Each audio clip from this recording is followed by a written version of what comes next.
ఇచ్చేసినటువంటి సహచర మంత్రివర్గులు అధికారులందరికీ కూడా హృదయపూర్వక నమస్కారం. I think we are running 10 minutes behind the schedule to begin with. I think I'll just keep very briefly. Financial year 26-27 almost మనం కంప్లీషన్కి వస్తూ ఉన్నాం. We have another 20 days. గౌరవ ముఖ్యమంత్రి గారి సూచనల మేరకి we have done a new approach. నార్మల్గా బడ్జెట్ని 31st నైట్కి కంప్లీట్ అవుతుంది. But whereas we have completed almost 20 days ahead, so that in 20 days the entire administration can focus on spending the expenditure, spending on various schemes which are still yet to be completed. And number two, Government of India lo unspent balances ni tap cheyadaniki, collectorలు ఏమో కింద spend చేయడానికి, secretaries ఏమో ఢిల్లీకి వెళ్ళి unspent balances ఏమున్నాయో కంట్రీలో వాటన్నింటిని identify చేసుకుని tap చేసి తీసుకురావాలనేది గౌరవ ముఖ్యమంత్రి గారి ఆలోచన. సెక్రటరీస్ని ప్రత్యేకంగా కోరేది ఏంటంటే this should be taken as utmost priority as per the HCM directions. And దీని మీద మధ్యాహ్నం 2:30కి మా ఫైనాన్స్ డిపార్ట్మెంట్ నుంచి there will be a small presentation on the సిఎస్ఎస్లో ఏవేవి పెండింగ్ ఉన్నాయి అనేటువంటిది. Because every rupee we have to get అనేటువంటిది, every rupee must be spent effectively అనేది ఇస్ ది డైరెక్షన్. బికాజ్ ఇప్పుడు గౌరవ ఉప ముఖ్యమంత్రి గారు 2,000 కోట్లకి శాంక్షన్ చేశారు. Yesterday night when we are reviewing we still find that we are yet to receive the bills, where the finance department is ready to pay, but we don't have the bills. So, but we have certain limitations in certain areas, we have comfort in certain areas. So now we have devised a strategy where we have the comfort, we want to complete entire expenditure so that we can focus on the critical areas next ane dan meeda keltanu. Dayachesi take interest in all the centrally sponsored schemes. రెండవది గౌరవ ముఖ్యమంత్రి గారు ఏమో ఆదేశించారంటే budget మీటింగ్స్ని క్షేత్రస్థాయిలోకి తీసుకెళ్ళాలి, సామాన్యులకు అర్థమయ్యేలాగా తీసుకెళ్ళాలి, జిల్లా స్థాయిలో సమావేశాలు జరపాలి.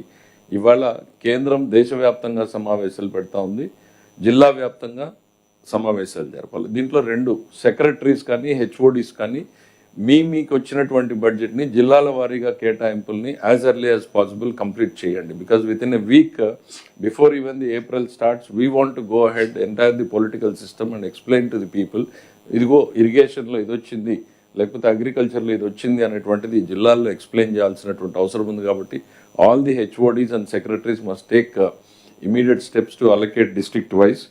సో అదొకటి కంప్లీట్ చేయాలి. జిల్లాలో కలెక్టర్లు కూడా కన్సర్న్ డిపార్ట్మెంట్స్తో ఒక రివ్యూ పెట్టుకుంటే గౌరవ ముఖ్యమంత్రి గారు దీని మీద మనకి గైడ్ లైన్స్ ఇస్తారు, ఎప్పటి నుంచి ఏ వీక్లో ఈ ప్రోగ్రామ్స్ టేకప్ చేయాలి అనేటువంటిది, దాన్ని మనం హైలైట్ చేస్తాం. ఇది ఒక ఫ్యామిలీ బడ్జెట్ లాగానే రూపొందించామనేటువంటిది చెప్తా ఉన్నాం. Every family how it is getting benefited అనేటువంటిది we want to take it to the ground. These are the 2 things. And then finally the 10 సూత్రాలు, these are the benchmarks against which all the ministers and all the collectors are being evaluated by the Honorable Chief Minister. So let's reorient, refocus on these 10 Sutralu and GSDPs, because ultimately these are the benchmarks against which we are ranked. We, in the sense, every one of us are being ranked by the Chief Minister. Let's gear up for this year, because first 2 years we understand chala samasyaల్లో నుంచి బయటకు వచ్చాం, నిలబడ్డాం. ఇవాళ ఒక extraordinary growth trajectory వైపు వెళ్తున్నాం. I want this financial year 26-27 must be the year of the extraordinary growth. All the stage is set for it. Now it's time for us to work in that direction. యూజువల్గా political సెటప్లో ఎలక్షన్స్లో మేము ఎట్లా పనిచేస్తాము అని అంటే we work as if there is no tomorrow. రేపు ఎల్లుండి చేయాల్సిన పనిని ఈ నిమిషంలో ఇప్పుడే అన్నట్టు చేస్తాం. అధికారం లేగానే పొలిటికల్ పార్టీస్ కొంచెం రిలాక్స్ అవుతాయి. కానీ మా ముఖ్యమంత్రి గారు పదే పదే చెప్తా వచ్చారు, నిన్న మొన్న కూడా క్లియర్గా చెప్పారు, we must deliver to the people. మనం అన్ని ఎక్స్పెక్టేషన్స్ని పనిచేయాలి, డెలివర్ చేయాలి అని అంటే we must work in the same speed, same effort must continue. I request all the collectors and the HODs to gear up for the great year ahead. Thank you. ప్రధాన కార్యదర్శి మరియు revenue special chief secretary Shri Sai Prasad గారికి, CCLA Shrimati Jayalakshmi గారికి, DGP Shri Harish Kumar Gupta గారికి, వివిధ శాఖల అధిపతులకు, వివిధ జిల్లాల కలెక్టర్లకు, ఎస్పీలకు అందరికీ కూడా స్వాగతం సుస్వాగతం. అలాగే అందరు హెచ్ఓడీలకి, పత్రికా సోదరులకు కూడా. ప్రస్తుతం ప్రపంచంలో మనం చూస్తూ ఉంటే ఏదో ఒక దగ్గర యుద్ధం జరుగుతూ ఉంది. ఏ రోజు ఎంత విధ్వంసం జరుగుతుందో ఇతర దేశాల ప్రజలు భయాందోళనలో ఉన్నారు. కానీ మన దగ్గర విధ్వంసం అనేది 2019, 24 జరిగింది. ఆ విధ్వంసాన్ని నుంచి బయటపడాలి, ఈ రాష్ట్రాన్ని బయటపడేయాలి, తప్పకుండా పునర్నిర్మించాలి, భావితరాలకు మంచి వాళ్ళ లక్ష్యంతో చాలా ఒక ప్రణాళిక వేసుకుని మన గౌరవ ముఖ్యమంత్రి గారు ముందుకు వెళ్తా ఉన్నారు. దాంట్లో భాగంగానే మనం చూస్తూ ఉంటే ఆంధ్రప్రదేశ్లో మాత్రం గత 21 నెలల్లో మార్పునప్పుడల్లా కూడా అభివృద్ధి అనేది పురోగమన దిశగా పోతూ ఉంది. దానికి అది నిదర్శనం. అలాగే ప్రతి ఒక్క రోజు కూడా ఏదో ఒక ప్రాజెక్టుకి ప్రకటనలో, శంకుస్థాపనలో, ప్రారంభోత్సవం జరుగుతూ ఉంది. అదే కారణంగా ఈరోజు లోకేష్ గారు కూడా మనతో లేరు, ఇవాళ రేపు అలాంటి కార్యక్రమాల్లో ఉన్నారంటే దానికి నిదర్శనం గౌరవ ముఖ్యమంత్రి గారి యొక్క విజన్ను, క్రెడిబిలిటీ, ఆయన ఆర్నిషల్ కొనసాగిస్తున్నటువంటి కృషి దానికి కారణం అని చెప్పేసి తెలియజేస్తా ఉన్నాం. ఈ గత 20 నెలల్లో మనం 6.3 lakhs ఉద్యోగాలను మనం కల్పించాం. కాకపోతే 20 లక్షల ఉద్యోగాలు కల్పిస్తామని చెప్పి మనం మాట ఇచ్చాం. 50 లక్షల మందికి ఉద్యోగ అవకాశాలు కల్పించాలి దృఢ సంకల్పంతో ఇప్పుడు మనందరం కూడా పనిచేస్తూ ఉన్నాం. నిజంగా చాలా సంతోషంగా ఉందని చెప్పి తెలియజేస్తూ ఉన్నాం. అలాగే విజన్ 2047లో భాగంగా 165 gigawatts క్లీన్ ఎనర్జీని ఉత్పత్తి చేయాలని లక్ష్యంగా పెట్టుకోవడం జరిగింది. ఇందుకు దోహదం పడే విధంగా అసైన్ భూముల చట్టాలను ఇటీవల సవరణ కూడా చేశాం. ఈ సవరణ ద్వారా క్లీన్ ఎనర్జీ ప్రాజెక్టులకు లీజుకు ఇవ్వచ్చు. తద్వారా ఆ ప్రాజెక్టులు త్వరగా ఏర్పడటానికి, అలాగే ముఖ్యంగా ఏదైతే వెనుకబడిన ప్రాంతాల్లో బీడువులు, చౌడు భూములు ఉన్నాయో అక్కడున్న రైతులకు కూడా స్థిరమైన ఆర్థికంగా స్థిరపడే విధంగా వారికి కూడా మంచి లబ్ధి పొందే విధంగా కూడా ఈ సవరణ చేయడం నిజంగా చాలా ఆనందదాయకం.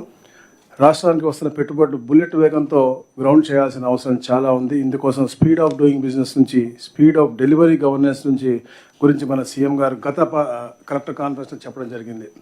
మనం మన పాలనలో కొంత వేగాన్ని పెంచాం. అటు సంక్షేమ పథకాలపై సక్రమంగా అందించడంతో పాటు అభివృద్ధి పనులు కూడా గ్రౌండ్ చేయిస్తూ ఉన్నాం. స్పీడ్ ఆఫ్ గవర్నెన్స్ని మరింత పెంచాల్సిన అవసరం కూడా ఉంది.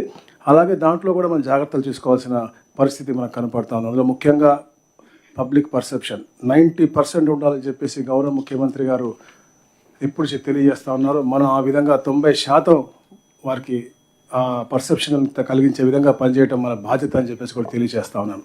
అలాగే రెవెన్యూ శాఖలో ముఖ్యంగా రిజిస్ట్రేషన్ కార్యాల్లో స్లాట్ బుకింగ్, డిజిటల్ సేవలు, సిబ్బంది ప్రవర్తనపై సంతృప్తి మాత్రం మంచిగా వ్యక్తమవుతూ ఉంది. సంతోషకరమైన వార్త.